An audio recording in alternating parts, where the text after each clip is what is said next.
नमस्कार दोस्तों, स्वागत है आपका एक और नई वीडियो में।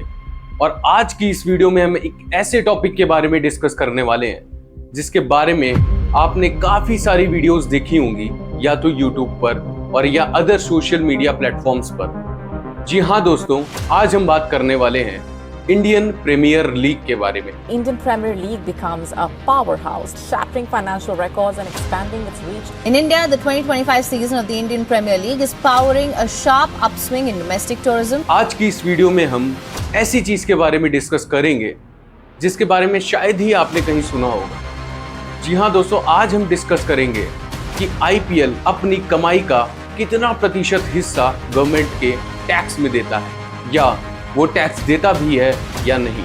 साथ ही साथ हम ये भी डिस्कस करेंगे कि आईपीएल में होने वाले मैचेस क्या फिक्स होते हैं या नहीं, या क्या वो मैच फिक्स हो सकते हैं। तो जुड़े रहिए हमारे साथ इस वीडियो में अगर आपको जानना है आईपीएल के टैक्स का राज। Rajasthan Royals are facing allegations of match fixing following their shocking loss against Lucknow Super Giants. He named a few of the persons, but he said, I do remember, he mentioned about Dhoni and Suresh Raina's name. Cricketer Sreesanth पर BCCI ने आजीवन प्रतिबंध लगा दिया है। जो भी सही चीज़ है वो बाद में सामने आ जाएंगे। The Indian Cricket Board has cautioned all IPL stakeholders to be wary of a Hyderabad-based businessman who could be attempting to trap individuals into match fixing. साल 2008 में आईपीएल का पहला मैच वानखेड़े स्टेडियम में खेला गया। आईपीएल ललित मोदी द्वारा स्टार्ट किया गया था और आज आईपीएल वर्ल्ड की सबसे बड़ी टी20 प्रीमियर लीग है। मुंबई की ट्रॉफीज हो, सीएसके का विसल पोडू हो या फिर आरसीबी का फैन बेस, आईपीएल अब हर घर का हिस्सा है। लेकिन आईपीएल की इस चमक धमक के पीछे IPL fixing, revenue and taxes जैसे मुद्दे भी उतने ही तेजी से सामने आते हैं। दोस्तों, आईपीएल एक फाइनेंशियल एम्पायर बन चुका है। आईपीएल की ब्रांड वैल्यू 2024 तक आते आते 1 लाख करोड़ रुपयों से भी ज्यादा हो चुकी है, जिसमें से 48,390 करोड़ तो सिर्फ मीडिया राइट्स ही हैं। लेकिन ये सच आपको हैरान कर देगा कि आईपीएल की इतनी ज्यादा कमाई के बावजूद बीसीसीआई गवर्नमेंट को 0% टैक्स देता है। जी हाँ दोस्तों, यानी कि 0 टैक्स। आखिर ये कैसे हो सकता है, चलिए समझते हैं। Income tax act section 12A के अंडर बीसीसीआई ये कहता है कि वो आईपीएल प्रॉफिट कमाने के लिए बिल्कुल नहीं करते, बल्कि क्रिकेट के डेवलपमेंट को और ज्यादा बढ़ाने के लिए करते हैं। यानी कि क्रिकेट का प्रचार करने के लिए आईपीएल खेला जाता है। 2021 में इनकम टैक्स ट्राइब्यूनल ने भी यही कहते हुए कहा था कि आईपीएल से आने वाले जितने भी पैसे हैं वो बीसीसीआई क्रिकेट के डेवलपमेंट के लिए लगाता है, तो उसको टैक्स में एग्जेम्पशन मिलना चाहिए और एक चैरिटेबल ऑर्गेनाइजेशन का स्टेटस मिलना चाहिए under section 12A of income tax act. लेकिन जब आईपीएल में बॉलीवुड स्टार्स, बड़े बड़े ग्लोबल ब्रांड्स और कॉर्पोरेट जायंट्स इन्वॉल्व होते हैं, तो क्या अब भी ये एक चैरिटी है? आइए जानते हैं कुछ फिगर्स को। जैसे 2023 में बीसीसीआई ने आईपीएल से लगभग 5,000 करोड़ का सरप्लस बनाया और साथ ही साथ 11,770 करोड़ की इनकम जनरेट की। अगर इस इनकम में 40% इनकम टैक्स लगाया जाता तो इससे 15,000 करोड़ का रेवेन्यू जनरेट हो सकता था। इतने में देश में 10 नए एम्स और आईआईटीज बन सकते थे। लेकिन बीसीसीआई कहता है कि ये पैसा वो क्रिकेट के डेवलपमेंट और ग्रास रूट प्रोग्राम्स के लिए खर्च करते हैं। लेकिन क्या ये खर्चे ट्रांसपेरेंट है? जब देश में एजुकेशन और हेल्थ केयर के लिए कमी है, तो इंडिया की सबसे बड़ी लीग टैक्स फ्री क्यों? गवर्नमेंट को आईपीएल से बहुत ही कम रेवेन्यू जनरेट होता है, वो भी प्लेयर्स की सैलरीज के टैक्स पर। 2025 के आईपीएल ऑक्शन में गवर्नमेंट ने 89 करोड़ रुपयों का टीडीएस कलेक्ट किया। जीएसटी भी देखे तो 2022 से 2024 के बीच में गवर्नमेंट ने सिर्फ 2,000 करोड़ रुपए ही जनरेट किए। लेकिन बीसीसीआई की टोटल प्रॉफिट्स के आगे ये फिगर्स कुछ भी नहीं है। क्या एक ग्लोबल कॉमर्शियल लीग को टैक्स फ्री होना चाहिए? मेरी राय में तो बिल्कुल भी नहीं। बीसीसीआई का टैक्स एग्जेम्पशन देश के लिए एक बड़ा सवाल है। क्या ये इक्वालिटी है? अब बात करते हैं आईपीएल 2025 के सबसे बड़ी कंट्रोवर्सीज में से एक, जो है आईपीएल फिक्सिंग्स के ढेरों इल्जाम।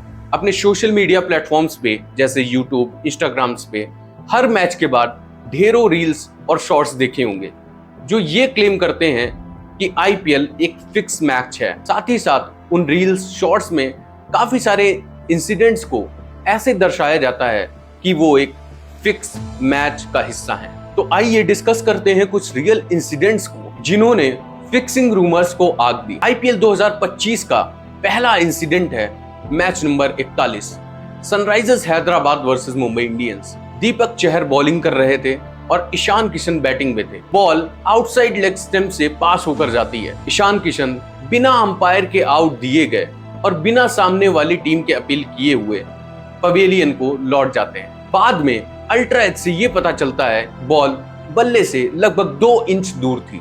इसके बाद सोशल मीडिया पे ढेरों रील्स शॉट्स कटने लगते हैं और ईशान किशन को काफी बैकलैश मिलता है। यहाँ तक कि इस सीजन में राजस्थान रॉयल्स पर भी 2 बार आईपीएल फिक्सिंग के चार्जेस लग चुके हैं, जिनमें से एक आरोप उनके खुद के राजस्थान क्रिकेट एसोसिएशन ने लगाया था। इसी तरह एक और मैच फिक्सिंग का आरोप लगता है आरसीबी वर्सेस सीएसके के मैच पर, जहां पर ब्रेविस बैटिंग कर रहे होते हैं और बॉल उनके पैड्स पे जाके लगती है। ब्रेविस अंपायर की तरफ ना देखते हुए रन की तरफ दौड़ते हैं। बाद में उनको डीआरएस लेने से मना कर दिया जाता है, ये कहकर कि टाइम आउट हो चुका है। ब्रेविस और ऑन फील्ड मौजूद जडेजा ये कहते हैं कि स्क्रीन टाइमर तो अवेलेबल ही नहीं था। यहां तक कि ब्रेविस ये भी कहते हैं कि अंपायर का आउट देना उनकी नॉलेज में ही नहीं था।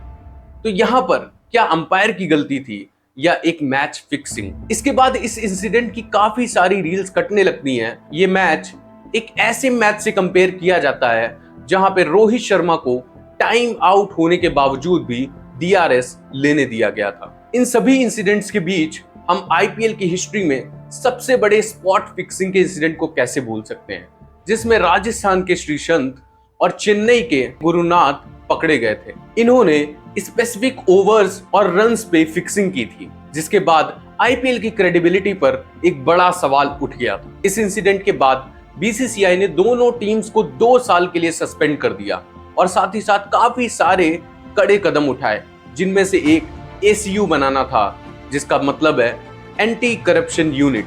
साथ ही साथ प्लेयर्स की मॉनिटरिंग पे भी काफी ध्यान दिया गया। दोस्तों, इन सभी इंसिडेंट्स के साथ हमें यह समझना बहुत जरूरी हो जाता है कि आईपीएल फिक्सिंग इतना भी आसान नहीं है।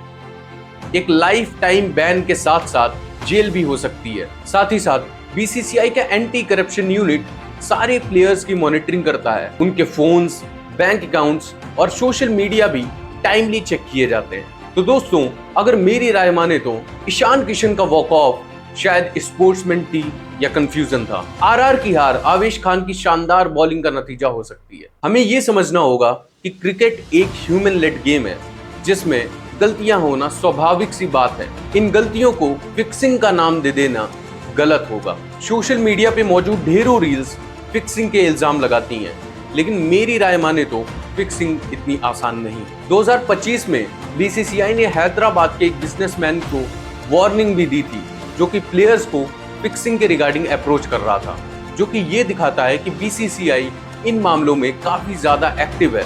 बीसीसीआई खुद की क्रेडिबिलिटी को ऐसे वैनिश नहीं होने देगा। तो अगर आपको फिक्सिंग का शक है तो बीसीसीआई के एंटी करप्शन यूनिट को रिपोर्ट करो, ना कि सोशल मीडिया पे बेकार की अफवाहें फैलाओ। बीसीसीआई का टैक्स एग्जेम्पशन हो या फिर आईपीएल के फिक्सिंग, हमें हमेशा अपने प्रिजम्पशन से ज्यादा एक कंक्लूसिव प्रूफ की तरफ बढ़ना चाहिए। तो दोस्तों, आपका क्या सोचना है इसमें? बीसीसीआई को टैक्स एग्जेम्पशन मिलना चाहिए या नहीं? क्या आईपीएल मैचेस फिक्स होते हैं या नहीं? अपनी राय कमेंट सेक्शन में जरूर दें और वीडियो देखने के लिए धन्यवाद।